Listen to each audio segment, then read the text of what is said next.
Hey everybody, I'm Francesca Maxime. This is WiseGirl, and I wanted to take a pause to look at the word wonder. And when we say that we are wondering about something, oftentimes there's a real sense of, I don't want to say disrespect, but that there isn't a sense that we know what we're talking about, right?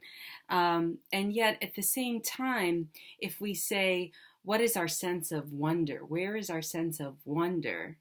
Or if you describe a child as having a sense of wonder, there is a real admiration for that, right?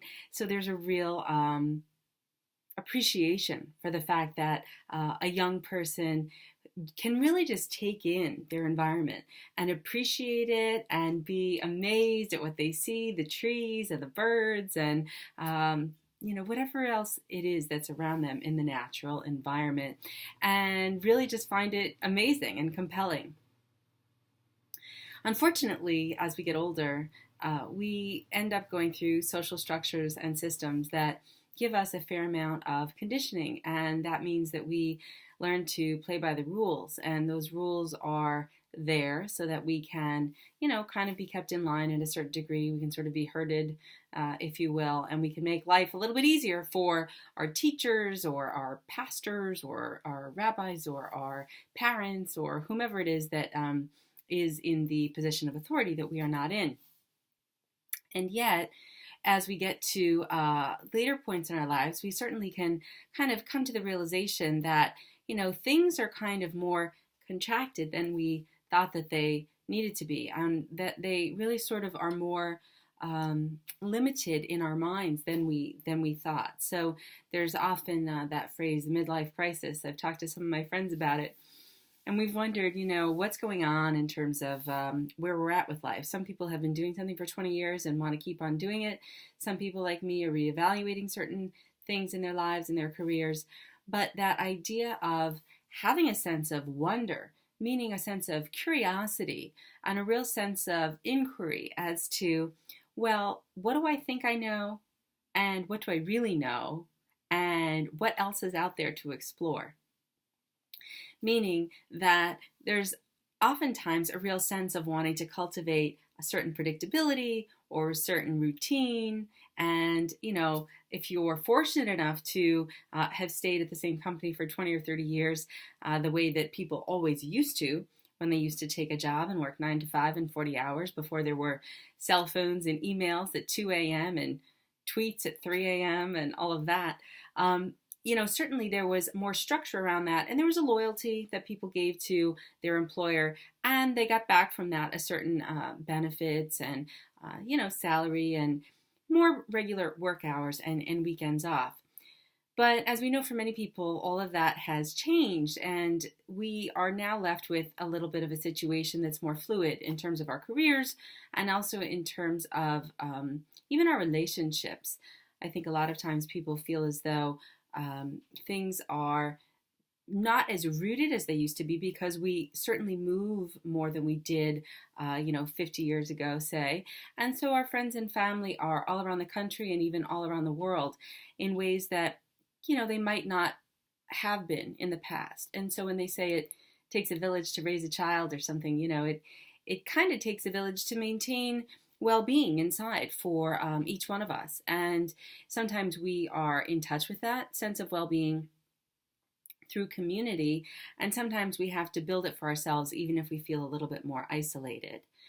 So back to the sense of wonder and curiosity and inquiry and exploration, and really sort of not pushing away that desire or that tendency or that habit energy to go for a particular routine or habit pattern, but to sort of see if we can't make friends with and be a bit more open to the idea that we're not going to know everything, but instead of getting judgmental about it and feeling fearful when we hear that word, I was wondering, right? Or I'm not really sure about this. What if we got curious about it and we realized, wow, this is an opportunity to experience wonder, meaning I can try and explore and be curious about this situation, ask away, and what are the real repercussions? Is it going to kill me or really hurt someone? Or can I investigate this, career path, or this new hobby, or this new relationship with really just an open and detached and kind of friendly sensibility, as opposed to one that comes in with fear and judgment and contraction. And I say again, why would I, want to propose this? Why would you want to do this? Why can't we just stick to our routines? And the thing is this ability to kind of be flexible emotionally and in our own lives, in real life, is actually what I've found to be a big part of the key to kind of being happier in the long run. Because one of the things that we know for sure that happens is that things change. Things on the outside change, like people we love pass away, other people that we love move, people that we dislike may sort of suddenly become born-again saints and turn into really sweet, amazing people.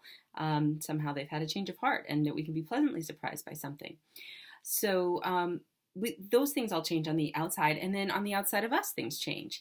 As I've said before, our body changes, we gain weight, we lose weight, our hair color changes, we may even get sick, those kinds of things. So one of the things that we can do is we can cultivate an ability to relate to things differently. So what I'm inviting you to do is possibly just be able to open up a little bit more and have more space in terms of how we think about things. And can we not get curious? Can I not get curious about, for example, this relationship with a family member that I saw at Christmas, and I have a fixed idea, or I've had a fixed idea of who this person is, how he operates, what he thinks and says and does? Can I open and be curious, for example, to what else he may offer? What else may be on the table? What else may be troubling him? What else may be happening in his world? Can I get curious about that and just see if that doesn't change the way that we have a dynamic? Can I get curious about a new location? Maybe I want to take a trip to some place that I've never tried before, and I'm really anxious and fearful about it. So my habit, energy, and conditioning says, oh no, stay home, just do a little staycation, or, do something. And I'm not saying that we shouldn't take quiet time for ourselves, because that's important. But this idea of wonder and sort of taking in things and being in awe of something, I think is oftentimes something that people go for in terms of a all-out balls to the walls kind of a way, like bungee jumping and all of that. And I'm not suggesting that you have to go that far either, because sometimes that's a way of running away from certain things too.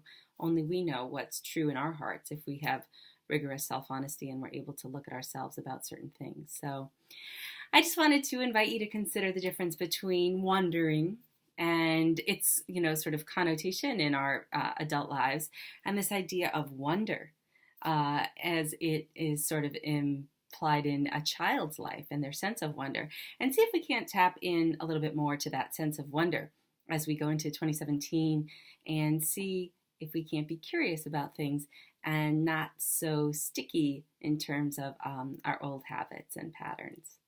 All right, that's it. Comments, questions, always welcome. You know where to find me. Thanks. Bye.